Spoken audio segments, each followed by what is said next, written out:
he needs some American banks that he should deposit his money in an American bank so that he may transfer the checks from one place to another one. So therefore,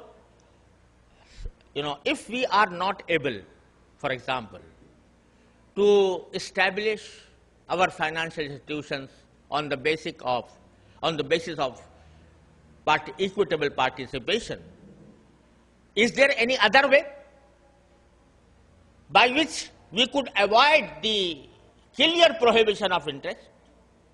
The present day scholars have developed some other methods also for that purpose. And one of them is murabaha. Murabaha means that you sell a commodity on a margin of profit, disclosed to the client.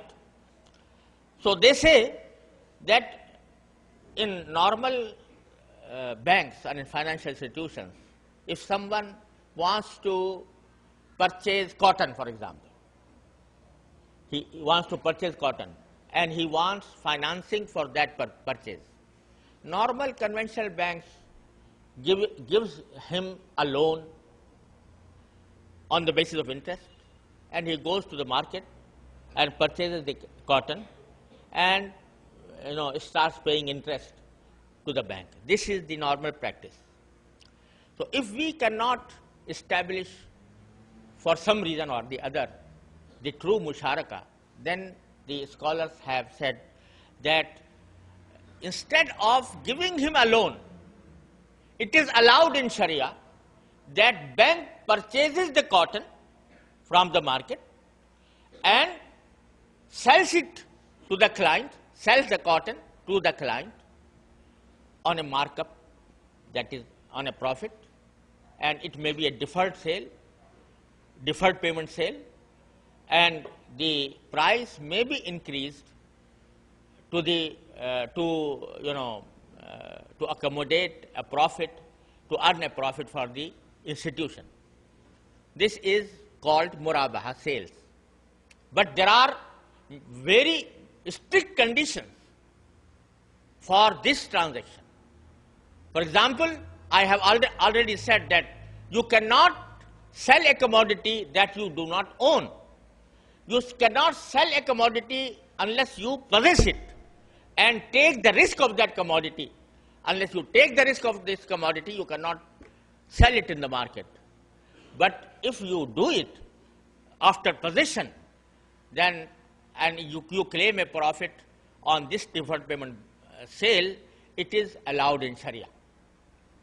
So many Islamic financial institutions who are not yet able to bring about the equity participation system, they are doing this because this is allowed in Sharia. Although this is not an ideal, this is not the ultimate goal of Islamic financial movement, yet in order to refrain from the clear prohibition of riba, this is allowed, this is permissible, and this, if someone does this, then it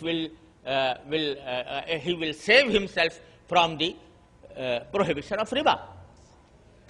One point I want to clarify here: many people who are not well versed in Islamic jurisprudence sometimes say that murabaha is not permissible, because they say that it is, picking up the nose from the other side.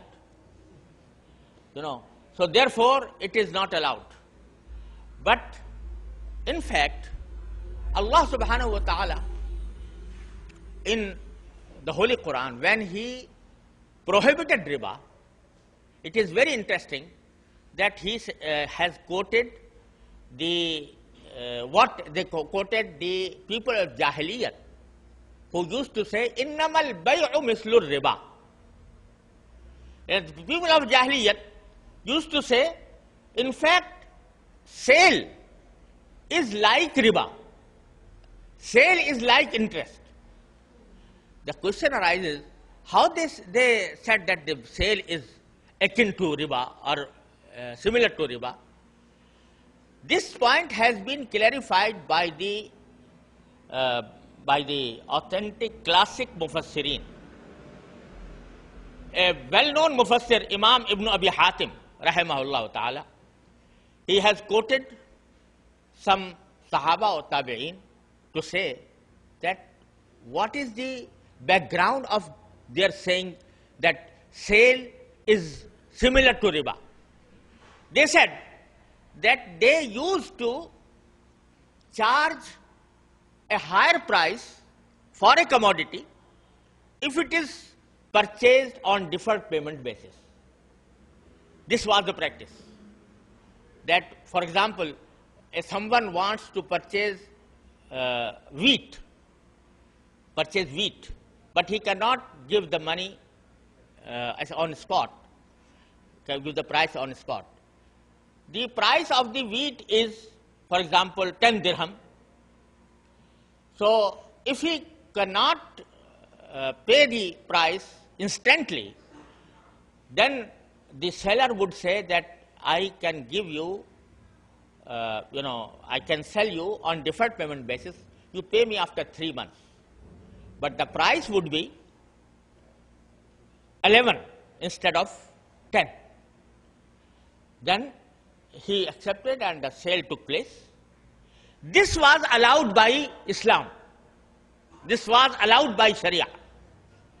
But when the debt became mature, after 3 months, the time of payment arrived, then the person is still unable to pay.